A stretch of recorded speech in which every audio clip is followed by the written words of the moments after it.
welcome to week 2 of the Geoguessr Reddit League. My name is Atomo, and I'm joined, as always, by my lovely co-host, Calamity. How are you?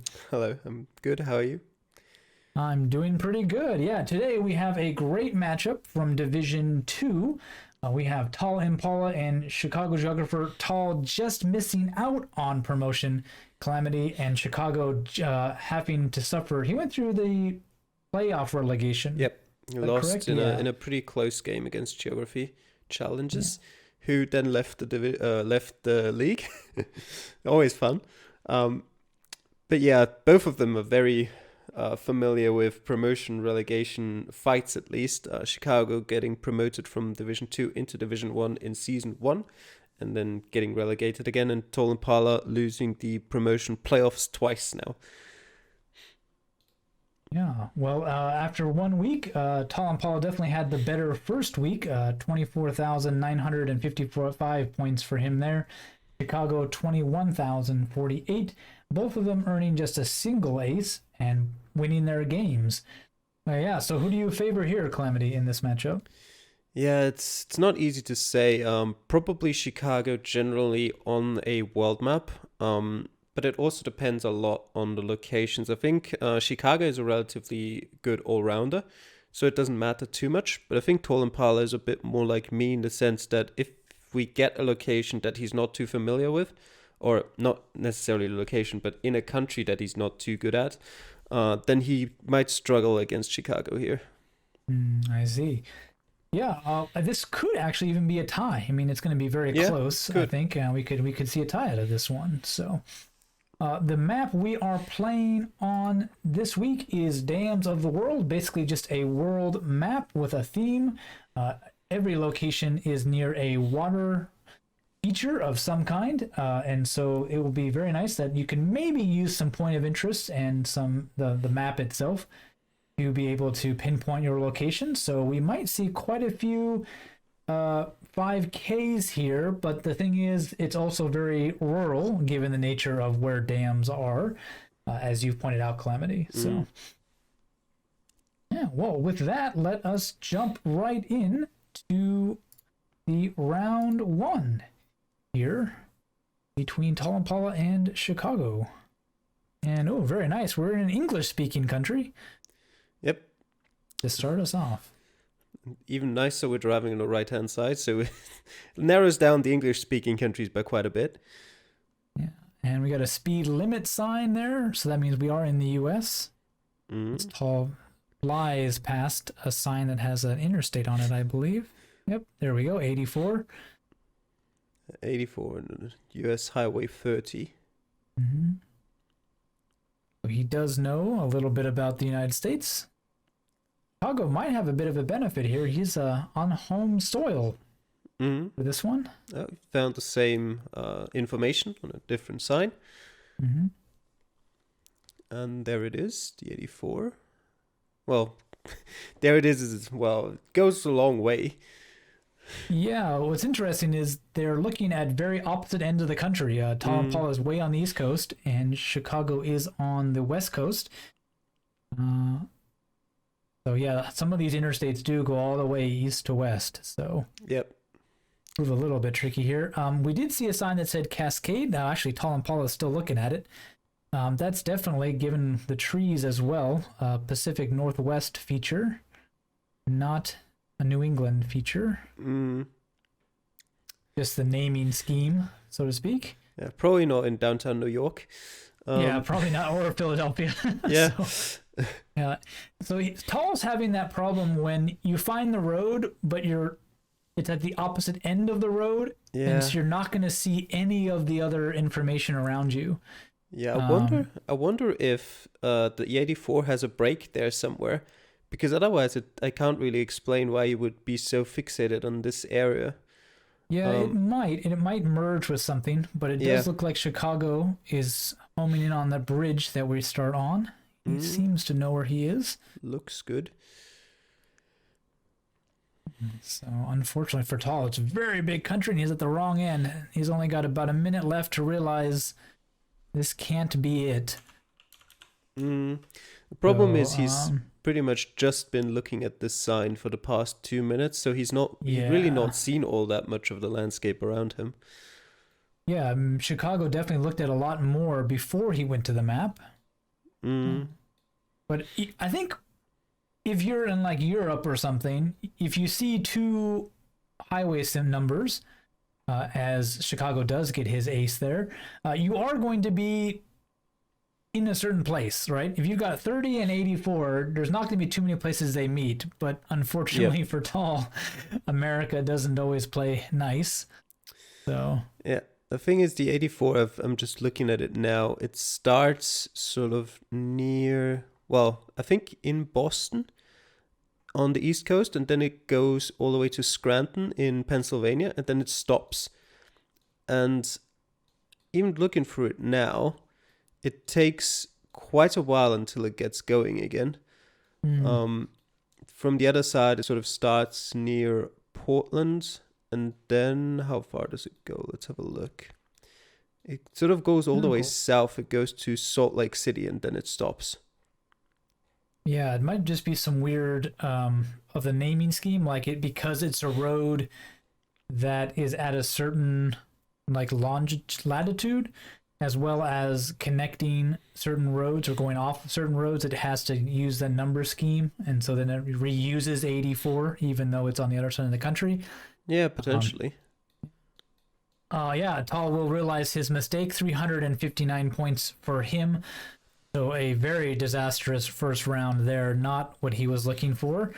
Yeah, maybe just unfortunate, just finding the road in the wrong place and not looking at anything else that could have helped him jump across the country. Calamity. Yeah, it's definitely a case of him just hyper-focusing on the information he found and not stopping for a second to think, okay, let's have a look around and see, okay, this definitely can't be, East Coast US.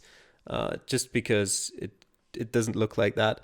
But yeah, I've definitely done the same mistake before where I've just seen a road somewhere and I was like, okay, it has to be here. Don't even have to look too far back. Watch my game against Hugo in Puerto Rico last season. It was the exact same thing, just not, well, it had the same consequences. It gave me the loss. It just didn't lose me that many points. But yeah, sort of roads that stop and start are always awful. Yeah, I think it happened to me several times last season, as well as when smaller countries where you catch the road and you're like, oh, there it is, and then nope, actually it was at the other end of the country, and you're like, what? So not fun at all. Well, let's jump into round number 2. Tall Impala has a huge deficit to come back from. Now let's see if he can start that climb here. And another interesting location. Yep, not the US, but yep.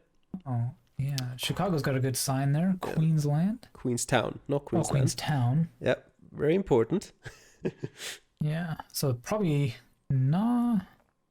My first guess was Australia, but I still don't know. Okay. Since it is, no, it isn't Australia, but I was going to say it is quite difficult to actually tell where you are from this.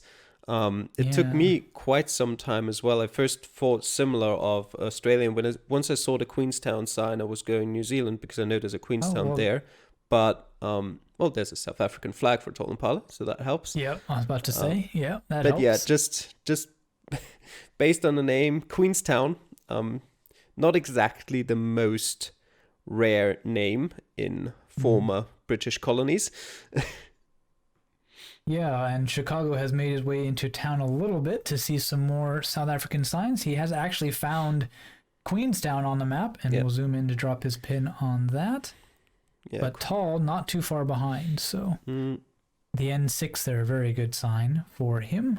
Yeah, Queenstown isn't that small either, so you could be able to find it even without any more information. Also important to know, generally N6 are the blue 5-sided symbols there on the map. Okay.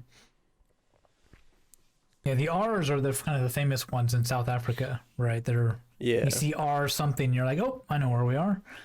And we'll zoom into the exact same location. Yeah.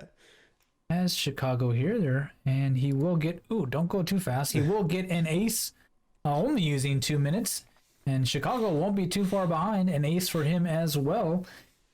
So yeah, maybe unfortunate round two for Tal Paula's point of view, given that it was pretty obvious the country, the town, as well as then easy to find the lake that you started near. So I'm not able to pick up any points in that one. Yep. That's pretty much it. You just said with the R roads, you know exactly where you are in South Africa. It's not quite that simple. They're not really that well ordered. But usually you can find them in 3 minutes, but it's not a guarantee. Yeah, well, I didn't mean like you know exactly where you were. I just meant like you know you're in South Africa. Oh yeah, yes, right. Those signs are very unique. So yeah, no, it's by far not confident that you know where you are exactly just by seeing one road number right off the bat. They can be quite difficult to find. Yeah, well, we'll keep on moving here into round number 3. Another nice feature, and ooh, this looks like a country I would like to visit. Well, already have. Yeah, I was gonna say you'd have to move away from there first to visit it. Yeah, we are in Japan, and ooh, not too far from Nara either. I get to see how well these people know their Japanese geography. Nara is a pretty famous city. It's a prefecture as well, which helps. Yes, it is a prefecture as well.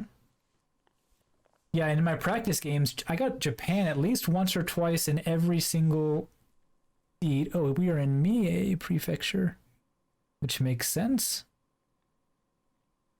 Why does it make sense? Provincial road, because it borders Nara.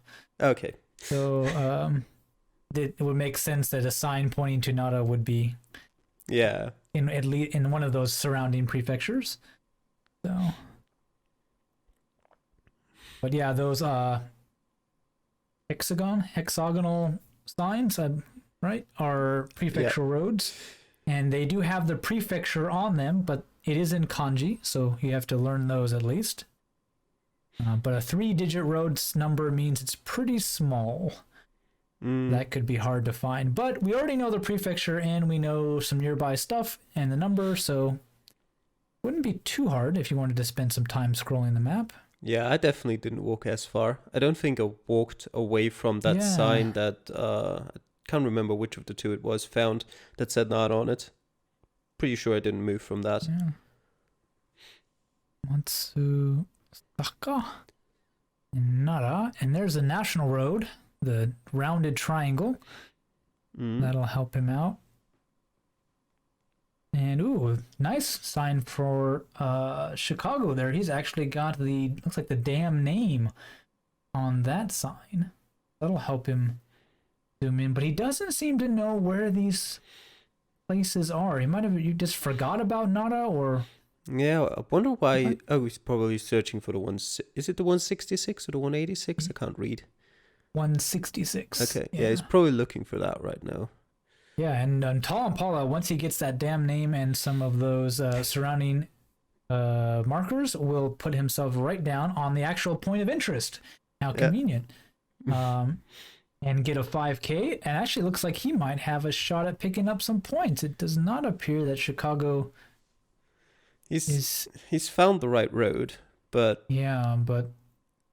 It'll be interesting if he can pinpoint it with 40 seconds. It should be possible. I mean, he's in the general area, so he won't lose too many points. Oh. That's not it. Nope. There we go. A little bit better. He's got 20 seconds left. Be patient. Give him some time. Yeah. So. But the thing is, he's going to lose some points here. It doesn't look like he'll find it.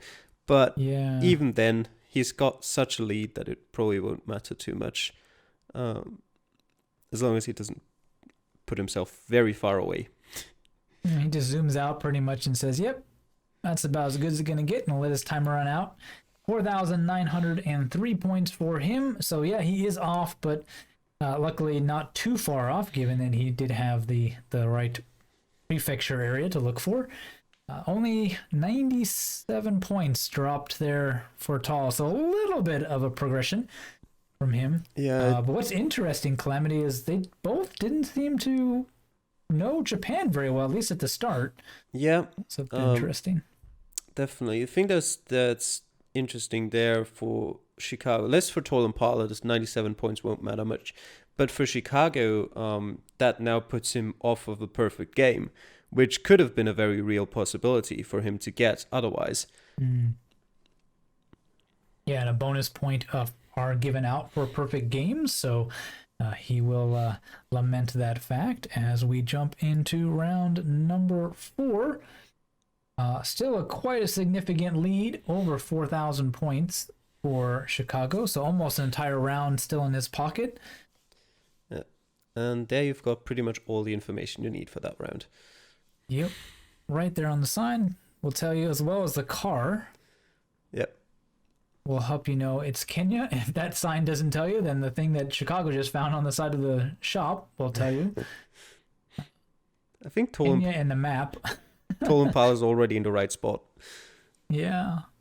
Yeah. So he's just doing some confirming now that the roads match up, I think. It's also always difficult in Kenya because you tend to see signs. Generally, if you see a sign that says P.O. Box something, then that's the city. But those don't necessarily mean that you are in the city itself. You can be in any of the surrounding towns or villages. So can you take you a bit to confirm that? Mm-hmm.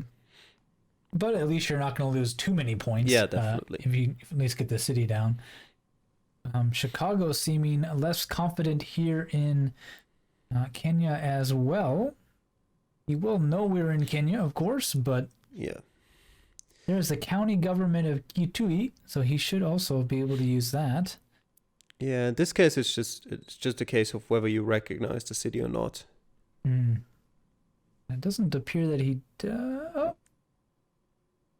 Yep, there we go. Yep. He does. Just took him a little bit longer to figure it out. Or maybe just finally realize what he should have seen at the very beginning. Yeah, maybe he was also trying to just get more information, because maybe he already knew sort of where he is, but just didn't want to spend the time on the map yet, but wanted to confirm his location first by just going around and checking out whether he's actually in the city. Yep. Tom Paul will get another ace. So aside from his first round, that was disastrous. He's done very well for himself. But unfortunately for him, Chicago is up to the task as well. And we'll be looking to get another 4,900 points. So at most, he'll pick up 100-something points. Less than 100 points here. If Chicago doesn't even get an ace. But he's taking his time. There's no bonus points for fastest round in this competition. So... And he is in the right place currently, so he'd need to move himself away from there to not get an ace. Yeah, I mean, now he knows we're on a dam. You know the city, you know the major river. Yep. And that, sure enough, will give him 5K for that round as well. So far, pretty nice seed here for Division 2 Calamity.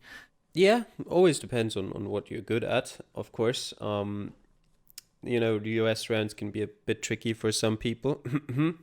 And, you know, a lot of people struggle with Japan a bit. But yeah, generally there was more than enough information in all of the rounds so far to theoretically get a perfect score. Oh, well, let's see how it all finishes up here in round number 5. And we appear to be in Japan again for our last one. A little bit less information, but there is a tunnel, which can be very helpful. Oh, there's a sign. Is that? I think that was in Japanese. Not helpful for Tall Impala there. I wonder why both of them decided to go into the tunnels rather than away from them. There we go. Well, there is a... You moved too fast. Tomoro something spa. Chicago throwing us down in Hokkaido just in case. Those arrows on the side of the road are pretty famous for only being in northern Japan. They're to mark the edge of the road in heavy snow. And the only place in Japan that has to worry about that pretty much is Hokkaido. So we've also got a Province Road 718. He'll be looking for that. Looks like he has found it. Yeah, that looks like the right place. I wonder what, told him that that's... I mean, you'd have to be in a pretty specific area in the first place. So I wonder what gave him enough information to guarantee him that this has to be the right area. Because as you said, like right from the start, he put his marker in Hokkaido. Mm-hmm. Yeah, Hokkaido just has some unique road signs and road features compared to the rest of Japan. So, as well as the famous, what do they call it? The Hokkaido cabbage or whatever plant that is pretty much only in Aomori and Hokkaido. So he knows those signs for Japan, even if he can't read all the provincial kanji. But Tall here seems to be struggling again. He's seen everything I think that Chicago has seen. Yeah, they walk the same direction. But the signs Chicago has seen aren't particularly useful if you don't know where you are in the country. Yeah, if once you know Hokkaido, you can spend a minute or so and find it on the map. But yeah, it doesn't appear that Paul recognizes that fact. He'll go south now, which is the far better direction if you don't know where you are. We'll see if he gets to the sign. That will tell him where he is. It should be doable in... Oh, there it is. That's a pretty good sign if it says what I think it says. Yep, there we go. Oh, yeah, I think you're like 2 seconds ahead in the video. Oh, am I? Yeah, you said there's the sign and took like 3 seconds for him to get there on my end. Oh, well, I saw the sign. It took him like 3 seconds to actually be able to read the sign. So Shimizu and National Road 274. And again, he's way zoomed in. A little bit too fast. Yeah. He works his way up north. He'll eventually get there, but he's only got 16 seconds, though. It doesn't look like it's going to happen. Yeah, it also doesn't look like he knows how the national roads are ordered in Japan. No. The thing is, it's unfortunate because they do actually increase in number going to the south, the 200s, but they increase to like 270, which is like at the southern point of mainland Japan. And then, 271 and stuff is in Hokkaido. Yep. Yep. So yeah, Japan has a very weird system. They are ordered correctly, north to south generally, but they restart at seemingly random intervals. Right? So if you really want to get Japan down, knowing when they restart is vital. But yeah, here though, Chicago just was able to get the Hokkaido snow markers on the road as well as the cabbage plant along the side. That got him in the right prefecture, which then helped him find the province road number and clean as you like, another ace for him. He'll be really unfortunate. 4 aces and just dropping 1 round. Just misses out on that perfect score. And quite a ways off from Tall. 2 kind of a little bit disappointing rounds there. He'll finish with only 17,849. As we'll move a little bit further along here, Chicago will finish with 24,903. So yeah, 97 points off that perfect score. So Paul dug himself a big hole, Calamity, and just was not going to be able to climb out of it, not with this seed at least. Yeah, the one good thing for him, I guess, there with the last round is that it doesn't really matter anyway. He could have gotten an ace there. He still wouldn't have gotten any points, not even for the top 50%. I think you needed about 24,600 points or something for that. So he wasn't going to get there anyway after that first round. Still got a couple of aces to show that, with a different round, in round 1 and round 5, it might have been a different game. But, well, you got to perform in the seed you're given. Yep, you certainly do indeed. Well, congrats to GC on picking up his second win. Tom Paul will go to 1-1. And we will see you all next time. Take care. Bye.